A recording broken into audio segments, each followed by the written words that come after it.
तो एक महाराज जी ने पूछ दिया कि ये मनुष्य की सार्थकता ही क्या है। बोला कि मनुष्य तो 2-3 मिनट में ही हालत खराब हो जाती है, कोई ज़्यादा काम कर ले तो जो परेशान, और कुछ ज़्यादा खा ले तो परेशान, इसकी सार्थकता है ही क्या। तो महाराज जी ने उन्हें दृष्टांत बताया, कथा के माध्यम से समझाया। एक गुरुजी बैठे थे, चट्टान के ऊपर बैठे और नीचे चेला शिष्य बैठा हुआ। अब शिष्य आया गुरुजी से, बोला कि गुरुजी आप तो इस चट्टान पे बैठे हो, इससे भला और ज़्यादा शक्तिशाली चीज़ इस पूरे विश्व में क्या होगी, बताइए। इस चट्टान ने आपका भार सहन कर रही है, पीछे पर्वत है उसका भार भी सहन कर रही है, इस चट्टान से अधिक शक्तिशाली तो कुछ नहीं है।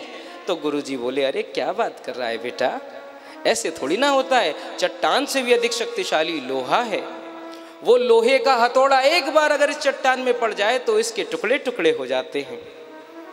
तो फिर शिष्य बोला कि भैया लोहे से, गुरुदेव लोहे से अधिक शक्तिशाली तो मुझे इस जगत में कुछ नहीं दिखता जो इतनी मोटी, इतनी बलवान चट्टान के टुकड़े टुकड़े कर दे। तो गुरुदेव बोले कि अरे क्या बात करते हो, ऐसे थोड़ी ना होता है। लोहे से भी शक्तिशाली है अग्नि, जो अग्नि उस ठोस लोहे को एकदम ऐसे पिघला देती है, पानी जैसे बहता है वैसे वो लोहा बहने लगता है। तो चेला बोले कि गुरुजी अब तो मुझे यकीन हो गया, मुझे विश्वास हो गया कि अब इस अग्नि से अधिक तो कुछ शक्तिशाली नहीं होगा। तो गुरुजी ने कहा नहीं, यहाँ पर भी आप गलत हैं। अग्नि से भी अधिक शक्तिशाली है तो वो है जल, जो अग्नि को बुझा देता है। बड़ी से बड़ी वन में आग लगी हो, इंद्र देवता की कृपा हो जाए और उस जल की, उस वन की अग्नि तुरंत बुझ जाती है। अब इधर बोला कि फिर जल तो सबसे उत्तम है, सबसे बलवान है। बोले गुरुदेव बात तो तुम सही कह रहे हो, जल में अधिकता तो बहुत है, बल्कि अगर जल वर्षा बन के आए तो विकास हो जाता है और बाढ़ बन के आए तो विनाश हो जाता है, परंतु जल से भी कुछ सामर्थ्यवान है। तो शिष्य ने पूछा कि जल से अधिक क्या हो सकता है। तो बोले जल से अधिक है पवन। अरे जिनके पवन पुत्र हनुमान इतने बलवान, उनसे बड़ा कौन बलवान हुआ। वह पवन का वेग चलता है तो समुद्र में लहरें उठ जाती हैं, उस पवन से अधिक शक्तिशाली कौन होगा।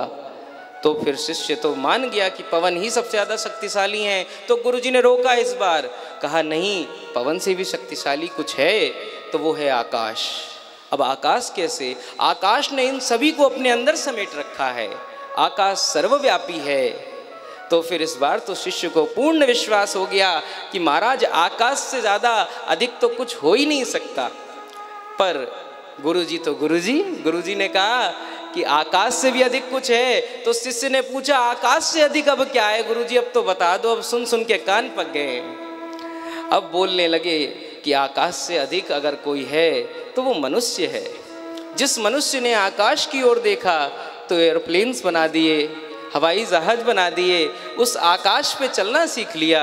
धरती पे चलना सीखा तो धरती पे उसने ट्रेन बना दी, धरती पे इतने वाहन बना दिए, रेलगाड़ी आदि बना दी।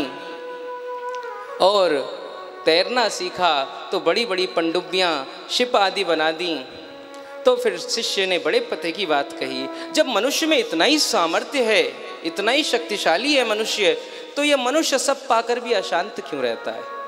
उसके पास सब कुछ है, धन, वैभव, संपत्ति, सुख, कमी किस बात की है।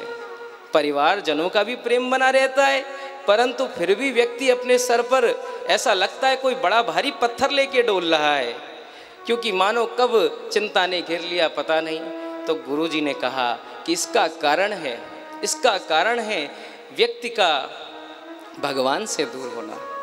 क्योंकि वो भगवान से दूर हो गया तो इतना सामर्थ्यवान बनाया भगवान ने आपको, इतना विवेक प्रदान करा, इतनी बुद्धि प्रदान करी, जिससे आप वैज्ञानिक उपकरण बना सकते हैं और किसी भी तत्व पर विजय करना चाहें तो बड़ी आसानी से कर सकते हैं। परंतु वह मनुष्य जब भगवान को ही भूल गया तो उसके जीवन में अशांति हो गई। यह भागवत ग्रंथ भगवान की स्मृति आपके रूप में, शाश्वत रूप में मिलाता है। श्री सनकादिक ऋषि कहते हैं यस्यः श्रवण मात्रेण हरेश चित्तम समाश्रयेत।